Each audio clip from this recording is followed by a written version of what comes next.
It's drag racing this Friday night under the lights at fabulous Carlsbad Raceway. The spectacular 200-mile-per-hour nitro-fuel dragster competition, highlighting another action-packed Friday night of drag racing at beautiful Carlsbad Raceway. The big Friday night drag racing season swings into high gear when Ford, Chevrolet, Pontiac, Dodge, and Plymouth meet heads up in a devastating final for drag racing supremacy. Plus lightning-fast Altereds and Roadsters, high-winding Gassers, and the 7-second tire-smoking supercharged dragsters racing side by side at supersonic speeds in the big go for top eliminator. Beautiful Carlsbad Raceway is located 7 miles east of Highway 101 on Palomar Airport Road, north of San Diego. Final eliminations, 8 p.m. Friday night at fabulous Carlsbad Raceway. Be there.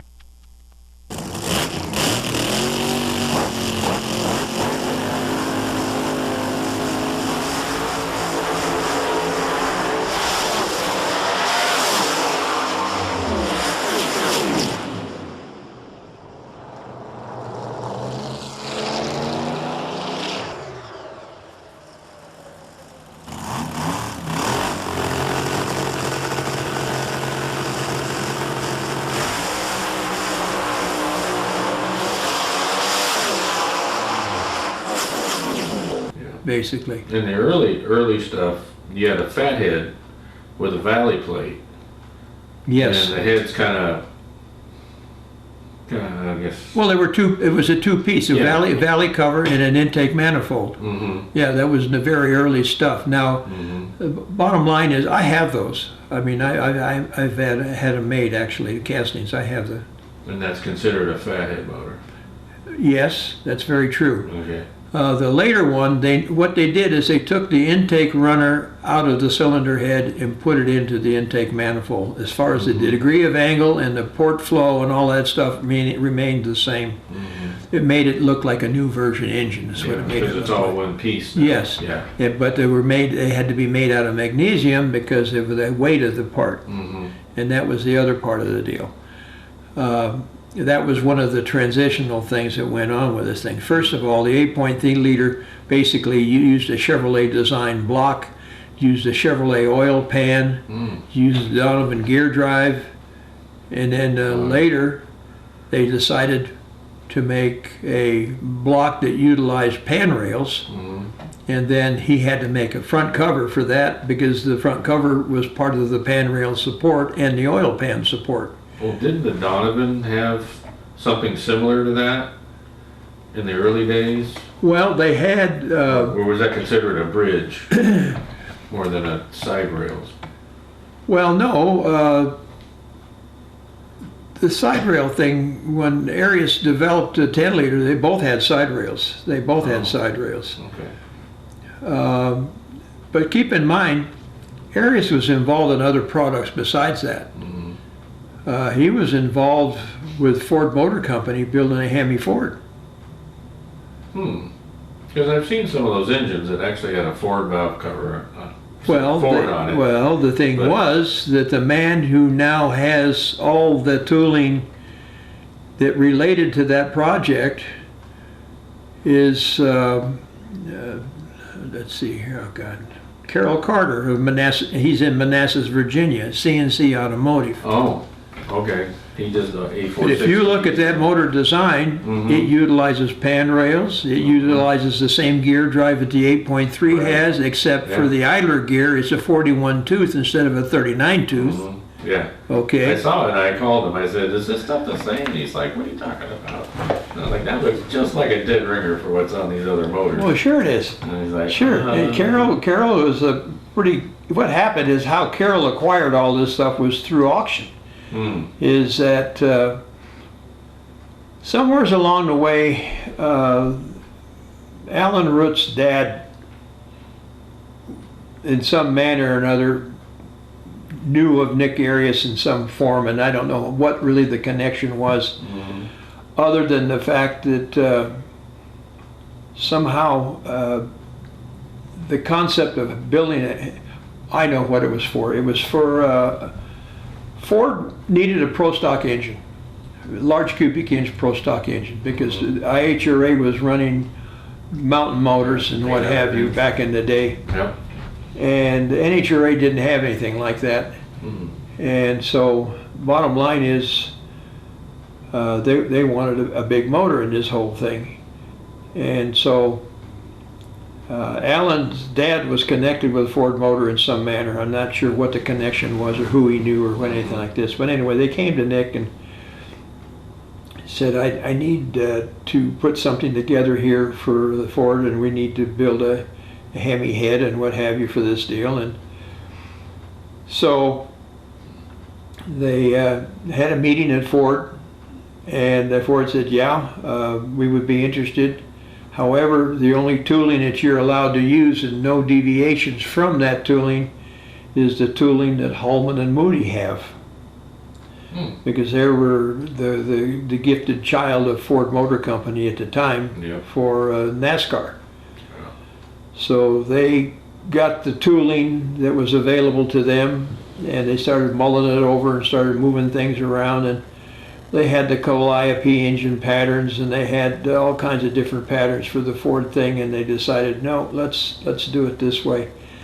So a cylinder head was developed for this deal, and the arrangement with the Arias and the Root family was that Arias would get the machine work for the building of all of these things, see?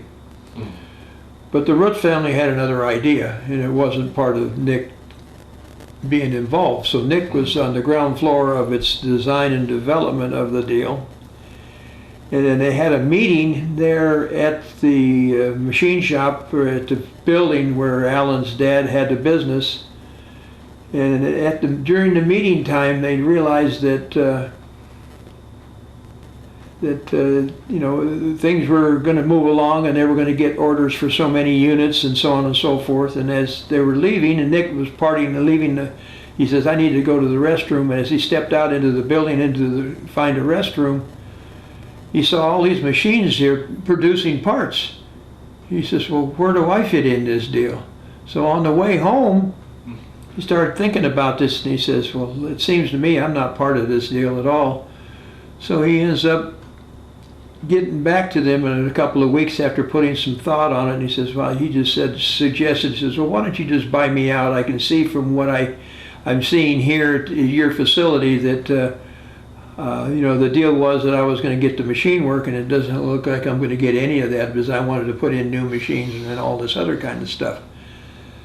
So they had a parting of the ways, and it wasn't a very friendly deal, and Nick basically, in his mind, got stabbed in the back over this whole deal after the thing was being produced. But the production of the motor, the intent was to build a Hemi Ford, and the hero of the time back in the day was Bob Glidden.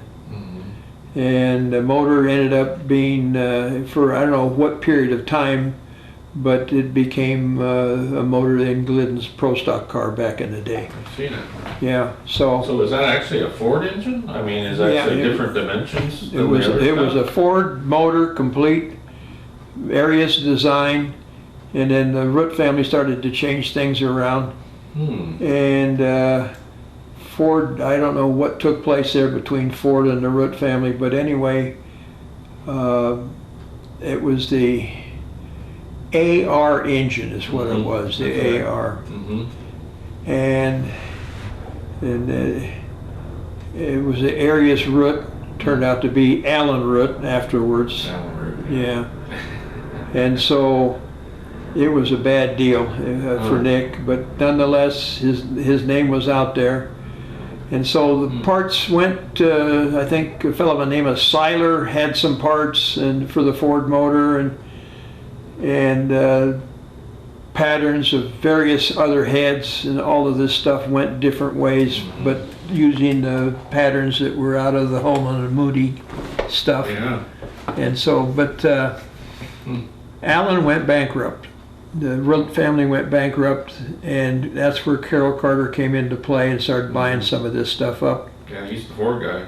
Yeah, and then he went back into business again, Alan did, but he had some financial issues and somewhere along the way and went bankrupt again. And Carroll bought again whatever was left over out of this whole thing and started creating a business up for himself. Carol's a pretty neat guy. I like him a lot. He's been very helpful, very gracious. Because when I went to work for Arias, I went in the purchasing division initially. In the '98, I started transitioning out of what I was doing and getting rid of my business and selling to my competitors all the asset that I had. And Nick offered me a position there as in the purchasing department. Were you glad to get out of that by that time? Well, not really, but it was meaningful in many ways because it was a headache that I had to deal with. In the same time I was dealing with my wife and my mother-in-law. My mother-in-law was sick too. Oh, wow. So it was one of those deals. I says, you know, I need someplace to go. He's offered me a deal. I'm coming and I'm going to do whatever's necessary. Well, I was in purchasing for better than 2 years over there, and I got to see the operation, and I was dealing with all the outside people who were having work done by Arias Machine Shop. And they were doing work for Carroll Shelby, they were doing work for Carroll Carter, they were doing work for Fontana, they were doing work for Joe Schubeck. All of these guys, the Arias shop was busy doing work for everybody. Wow, a lot of pins in the fire. Yeah, and so when all that was going on, I was ordering the tools and the tooling and all of this stuff. And so I got to know what to have and who to, you know, all of the stuff to have to make things work around there. And Nick hired some guy up there for Arias race engines from Keith Black Engineering, or Keith Black Racing. I'm trying to remember his name. He's back in business again. No, not anymore. I heard. Oh. Well, I heard he's in a very small scale. Yeah. Yeah, very small scale. I knew Kenny pretty well. I mean, there's another thing I'll share with you too about him and my connection and all that. But nonetheless, Carroll had great success with the product and does a lot of pro outlaw stuff, street outlaw, and does very well with all the stuff. He's done very, very well, but been very gracious, but did a lot of business with Arias. I mean, I used to get the purchase orders from him and order the castings from the foundry and get a machine to the needs that he had and that kind of thing. And then we did the cylinder heads for him too. And that type of thing.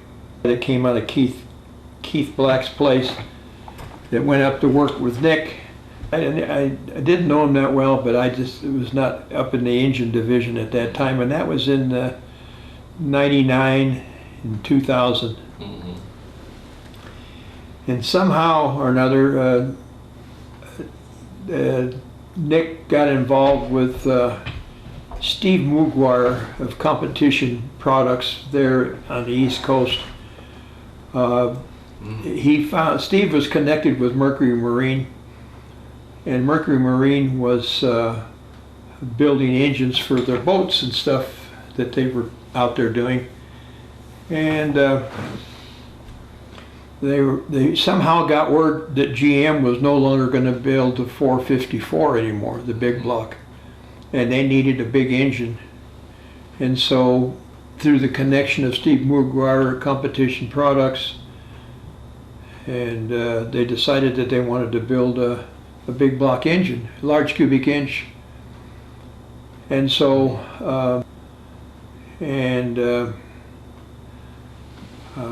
what the hell's his name? They make push rods today down here in Manton. Yeah. Well, anyway, got together and they said, well, we know all the sources of who to do what and everything else, and we're going to contract Arias to design and build a block and make a run of 50 of these blocks. And what size of block? Well, we're going to make a 708 cubic inch engine. So the 708 was developed with Tom Shalar's help there at Arias Industries to build a giant big block Chevrolet that was 708 cubic inches. I think it was 4.5-inch bore spacing. Mm-hmm. A huge deal. Just say that's a totally different engine. Yeah. But everybody got a piece of the pie. Arias did the sleeves, the block, the mains, all that stuff. Mm-hmm. John Canfield got the cylinder head part of the deal. He was going to do the heads. I don't know who got the induction part of it, and I don't know who got. I think Donnie Johansson got the camshaft part of the deal. But anyway, when the engine was put together, I think it was Goodwin Racing back on the East Coast somewheres built the motor. And the phone started lighting up. It's a good one. This doesn't work, and this doesn't look good, and this ain't right, and this is all this stuff.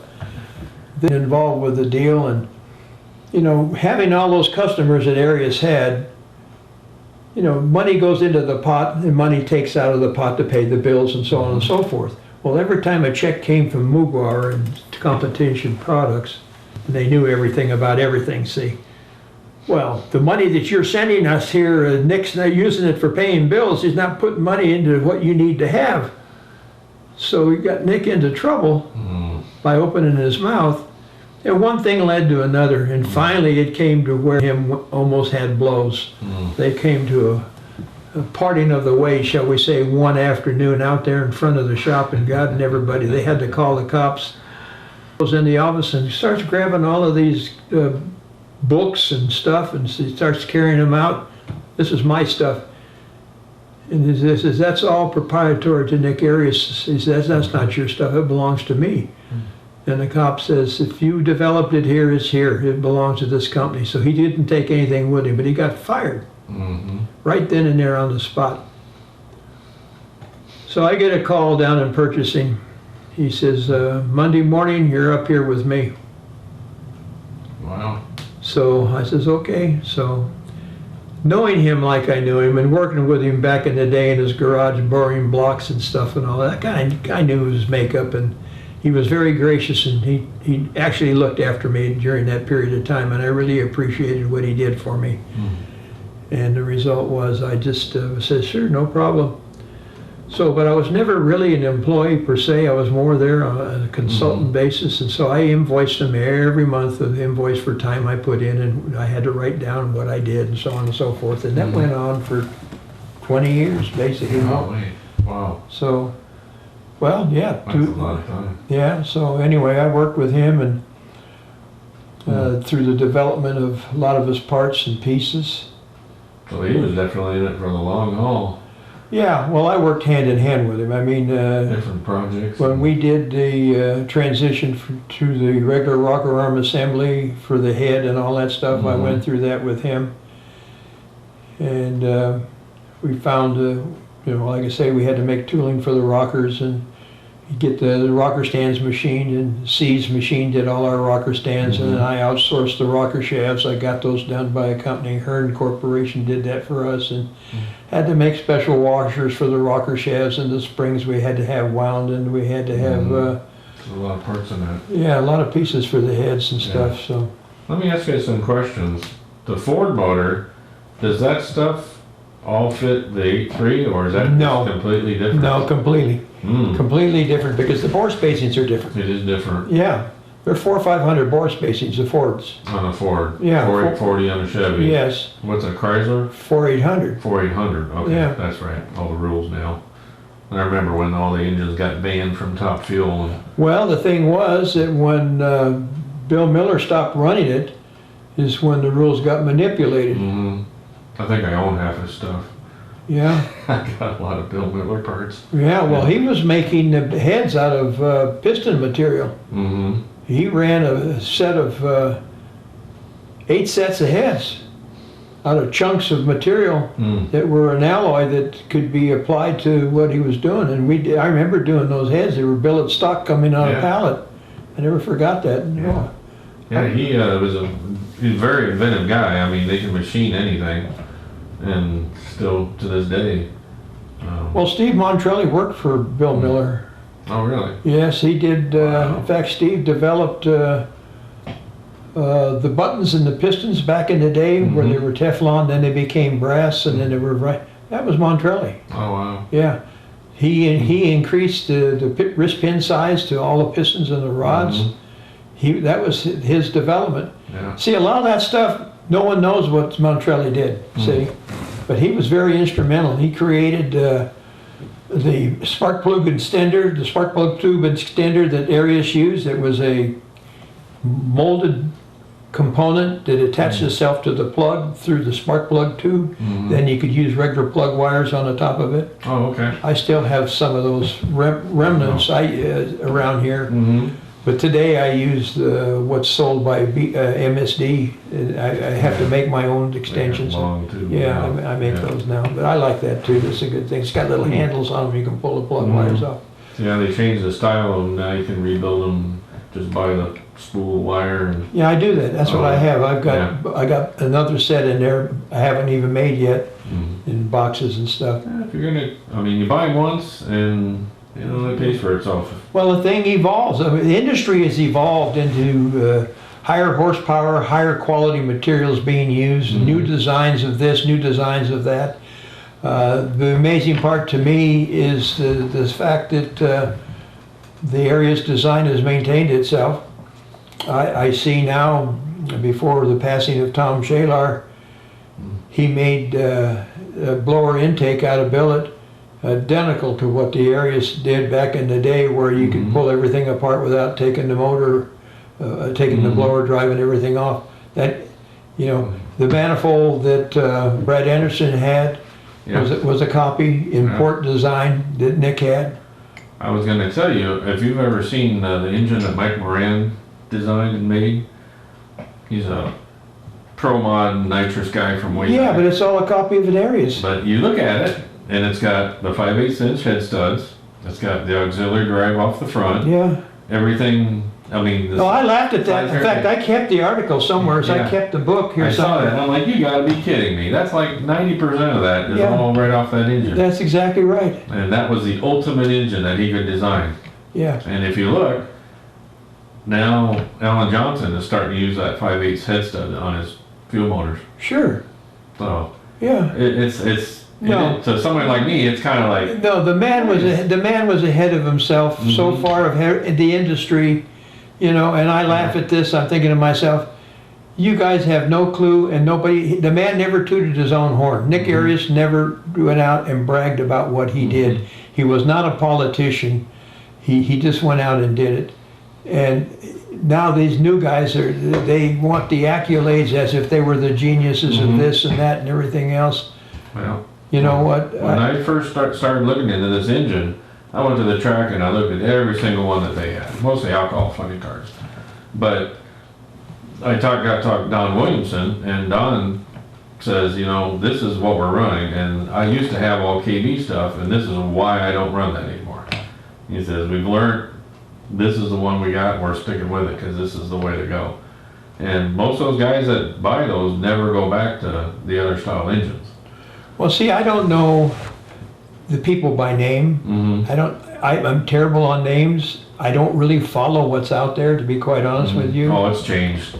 And humongously. I got to say, in all honesty, I look at this and I think to myself, well, I'm in reality out of touch, but I know what I know and I know what I see. And at this point in time, all of this, in most cases, are pretty much to a point where only the ones who like the Arias product will buy it and keep it and run it and be satisfied with it and understand what it is and what the advantages are and that kind of thing. And I'll make parts until the day comes that I'm not able to make parts, or I'll find somebody who has the passion I have for the product, and hopefully they'll take it on from where I left off. And I'd like very much to find that person. Well, there's a market for it. I mean, 10 years ago, I'd say there's 2 funny cars running the motors. Now, 2019, there's probably, you do 10. Well, the reason for it is the fact that there's such a low attrition rate in the part. You don't break the stuff. What I learned just by trying to stay up with a lot of it, keep in mind, The Arias product line is more than just a passion for me. The bottom line is, I was there at the beginning. Mm-hmm. And the thing is that I don't tell anybody that, but I knew where I thought I wanted to be with this stuff. Mm-hmm. And today, with the improvements I've made on the parts that I shared with you early on in this conversation, I'm now making a Hemi Chevy head. Mm-hmm. I've made new rockers for the Hemi Chevy. I've got them out there running. Mm-hmm. I've made new valve covers for it because the rockers are beefier, taller. Yeah. So I got a taller valve cover, taller spark plug tube. Yeah, I had to grind all my exhaust side off. But what I have to do, and the reason I do what I do, is trying to keep up with what's out there and what's running and stay ahead of it to keep it alive. It's really what I've done all this for. I mean, when Arias passed away and stuff got sold off, where do I go? What do I do? How do I do it? I mean, I like what it is. I cannot say enough for the man and what he created, and who he surrounded himself with. And there's people on board with this deal that got no credit at all, yet created and helped create the marketplace for what it is today. Mm-hmm. And that's Steve Montrelli is one prime example. The other guy is Bill Schultz.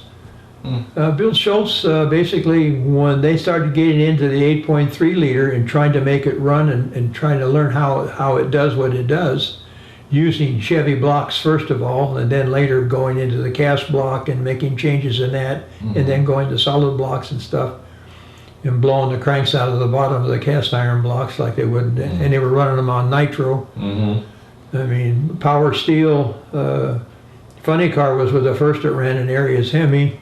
Bill Schultz wanted to run the dragster side of the deal back in the day, and they were, I think, if I'm not mistaken, Bill wanted to have some kind of an agreement made between Nick and he prior to him being involved. He was a pretty creative guy back in the day, Mm-hmm. and he was very knowledgeable in fuel engines and what have you, and Bill was the mechanic in choice. But prior to Bill, I don't know if Bill was involved at that time or not, but the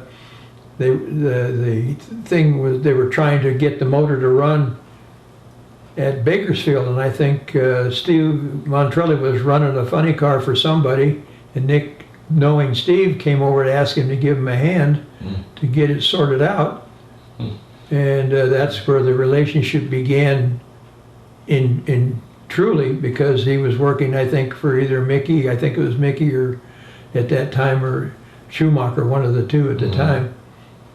So bottom line was that's where that all began. Mm-hmm. But the Hemi Chevy sat on the shelf for a while until Dale Smart wanted to get involved with it.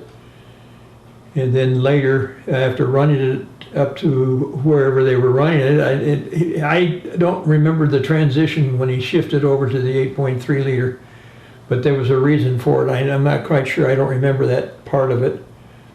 But I know we ran a Hemi Chevy initially in the dragster. TAD. Yeah. And then later came the relationship with Norm Drazy.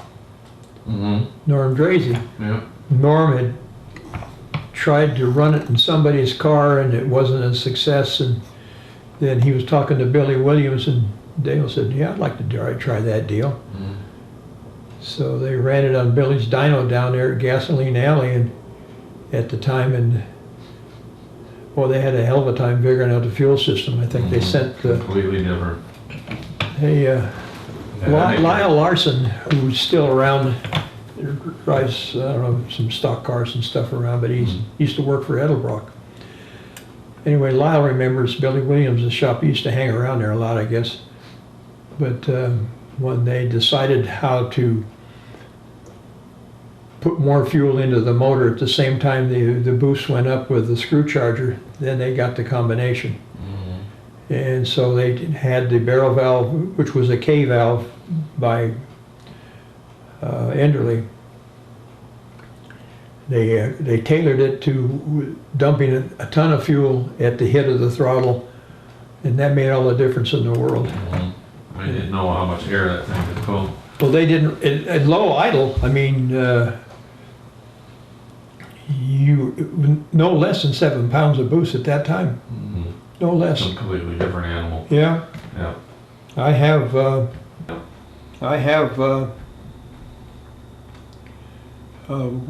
actually,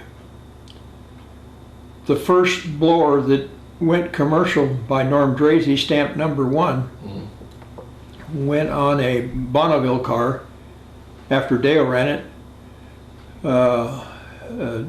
Logan and Dinko car. It was a modified roadster with a small bore hemi Chevy, small chambered hemi Chevy head. 3 push rod motor though. It was a 3 push rod, blowing alcohol. And right out of the box, I think they ran 260 something with it. The record was 270.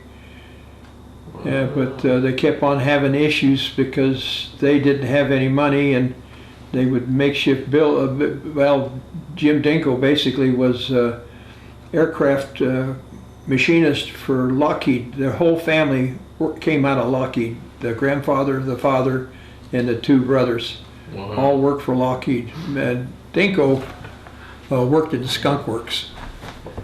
He was a very smart man. I know Jim from way back in street racing days.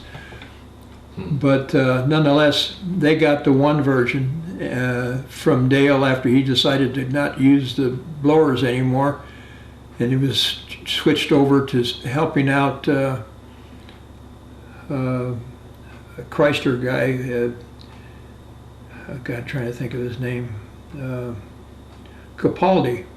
Sam Capaldi ran boats, and the son had a Yahara dragster, and he wanted to run the Yahara dragster, but it had a Chrysler in it. So Dale and Bob Grable from the old team went over there and helped him run the car, but the kid got killed in the boat, and so Dale bought the car from Sam,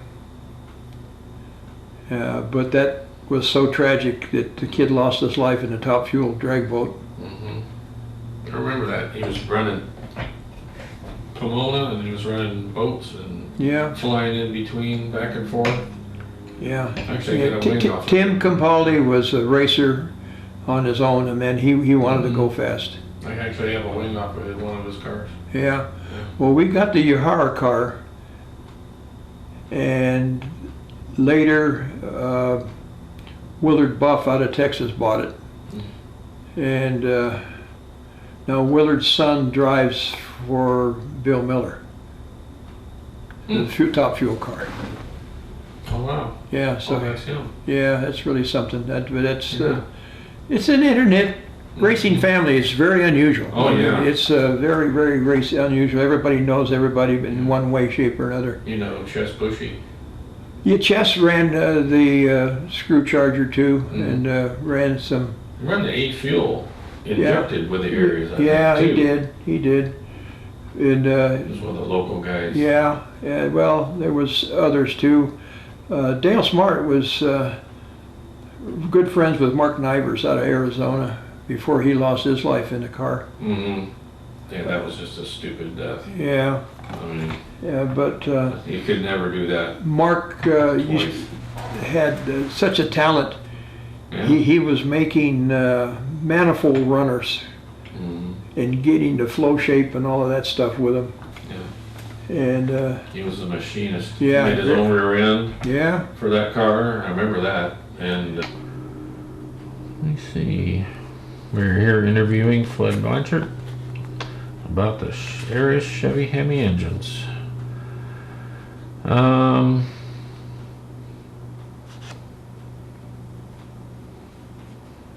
The New Century Arias. Okay. You can tell me a little bit about that? Yeah, I can. I actually had a guy recently who tried to tell me that that was a Arias 8.3, and it's like, no, it's not. I see. I pointed him in the right direction, but it said Arias on it, and it actually had a 10L in it, but it wasn't. It was a. Yeah, it could say 10 liter, but it does. That's what was in the casting, but it doesn't have anything to do with it. Yeah, it was not the same engine. It actually had. It was weird. It didn't have side skirts. Had a hole in the block, but it actually had the cam in the upper valley, and the gear drive he had was. It almost looked like an Olds style deal. It was really strange. Well, if that's what you want to talk about, yeah, I'll give you a little bit of what I know about it. Yeah, the new Century. Yeah, well, in the process of Montrelli being in the engine shop back in the day for Arias, he worked for Arias quite a bit, and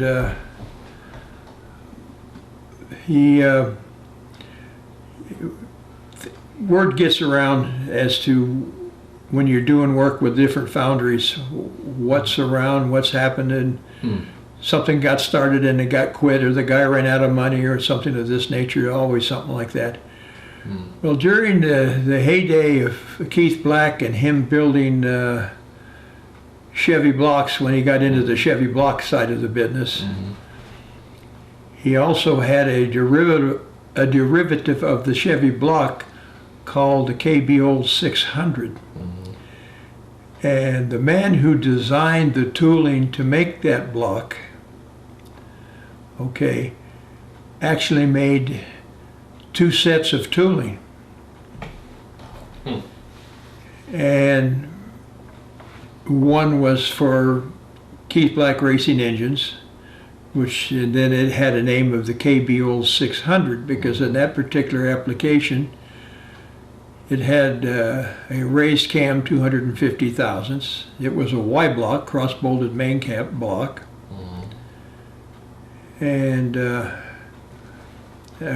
gear drive was developed for that by them, and so that was a known entity.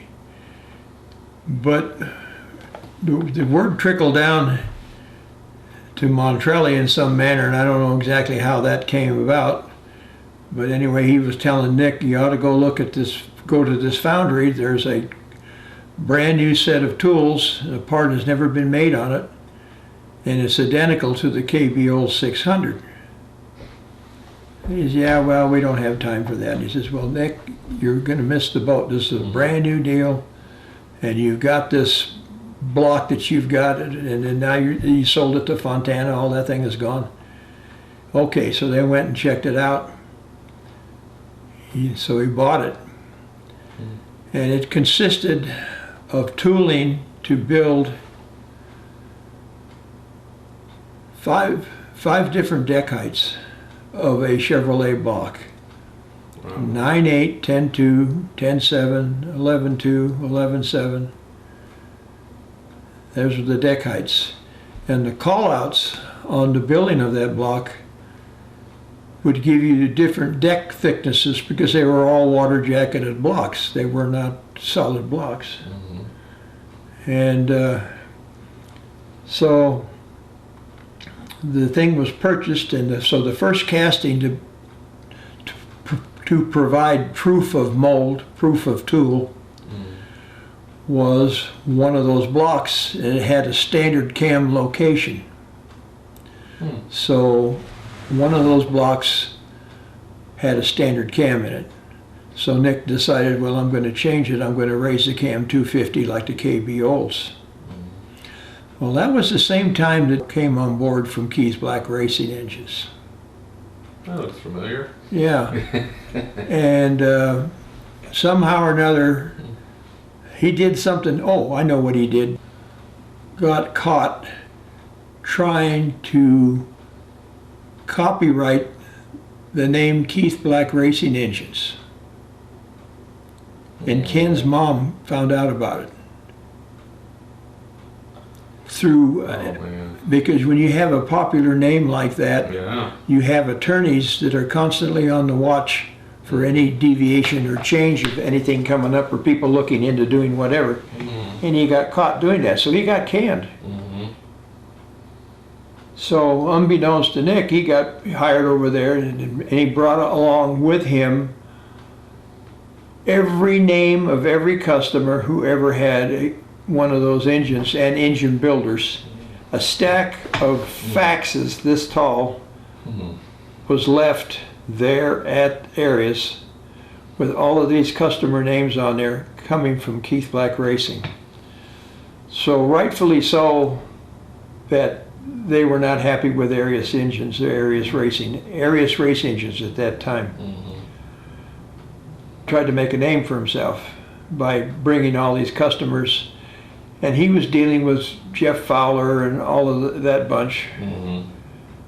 And but Fowler was building engines for the tractor pull guys and the boat guys, and also he was dealing with Jim Oddie, engine builder, and all those people back in the east side of the country. Anyway, so, but he had a devious mind, so he's the one that got himself kicked out of the company after that confrontation, as I mentioned to you.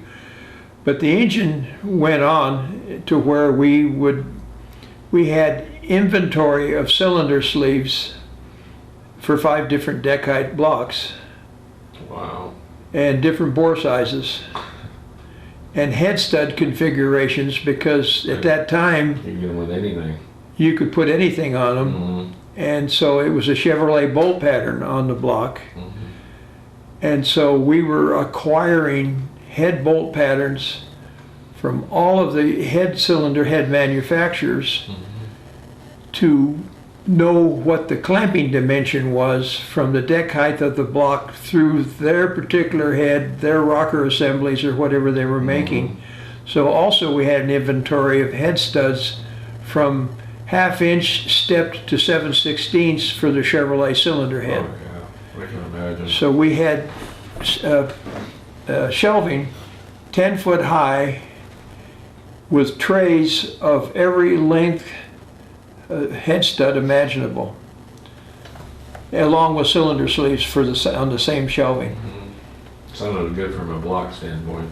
Well, building blocks, inventory was crazy.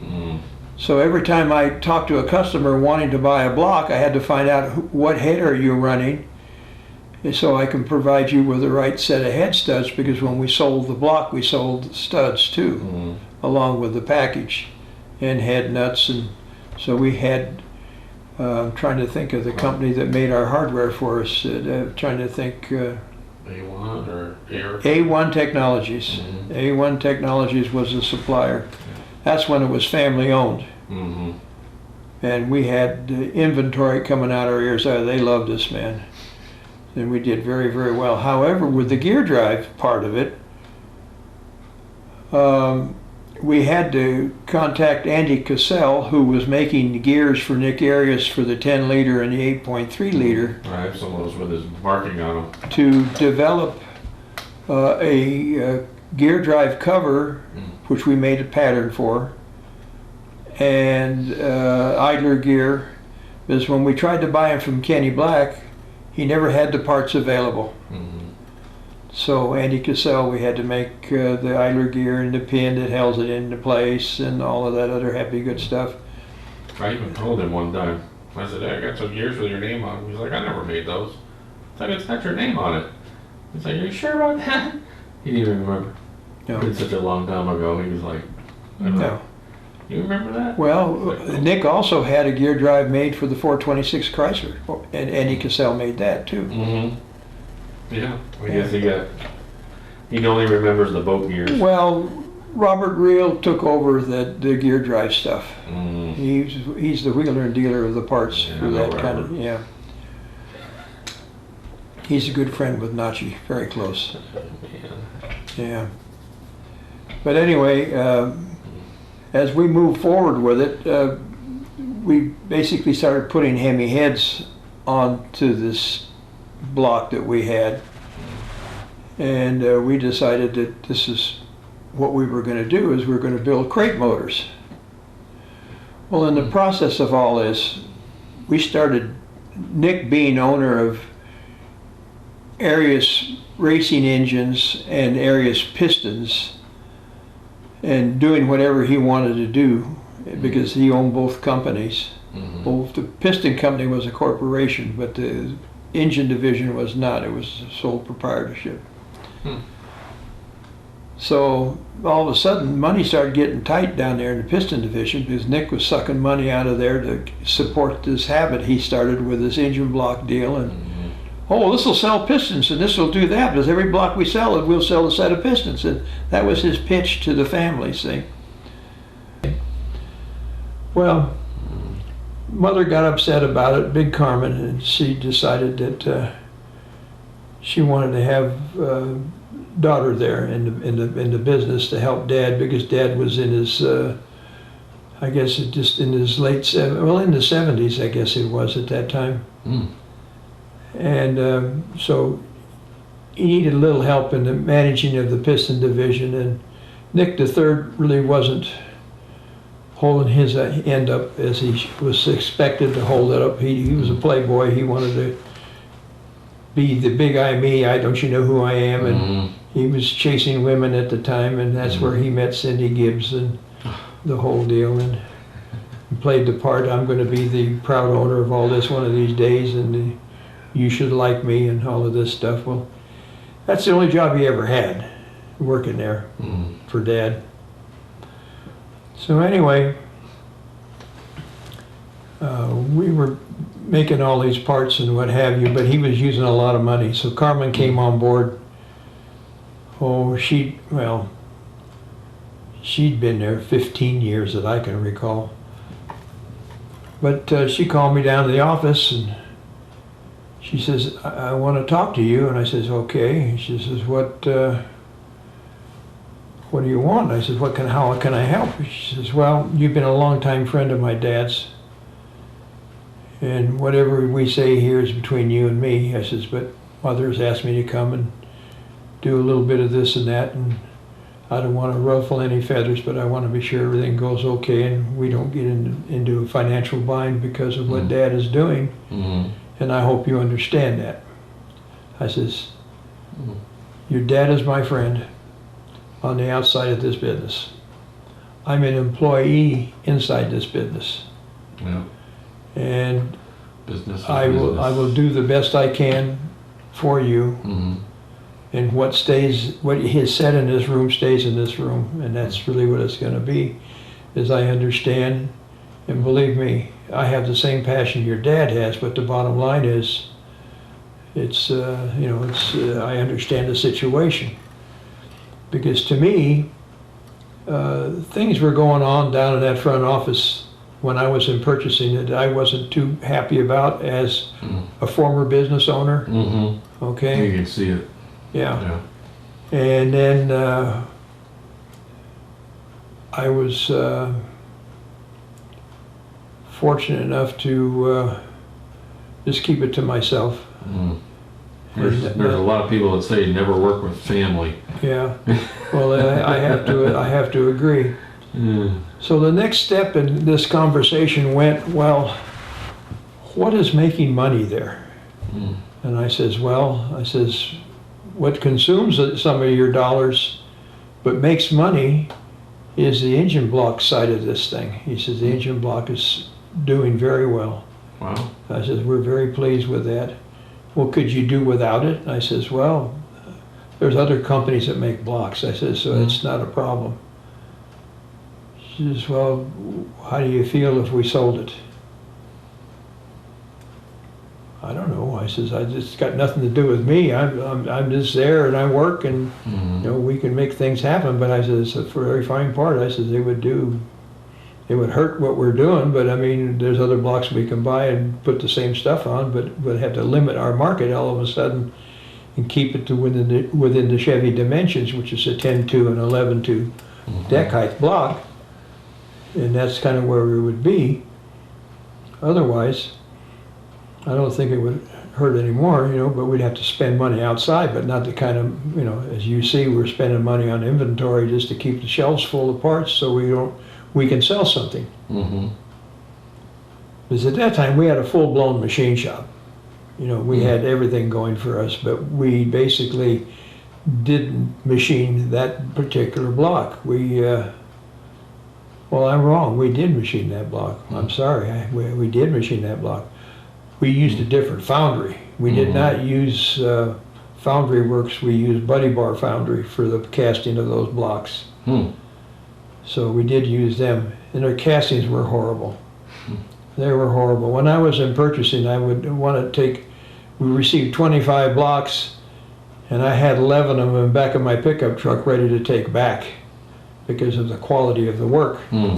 What kind of deal would they give you? Would they redo them, or? Well, yeah, they'd melt them down and redo them. They had to. We did volume. I mean, we did. Yeah. Would they absorb the cost or charge you? No, they would not bill us for them because we showed where they couldn't be repaired. They're just junk. And of course, Mick wanted to do repairs, you know, weld and fix. And I said, Nick, your name is on the product. What do you want to do that for?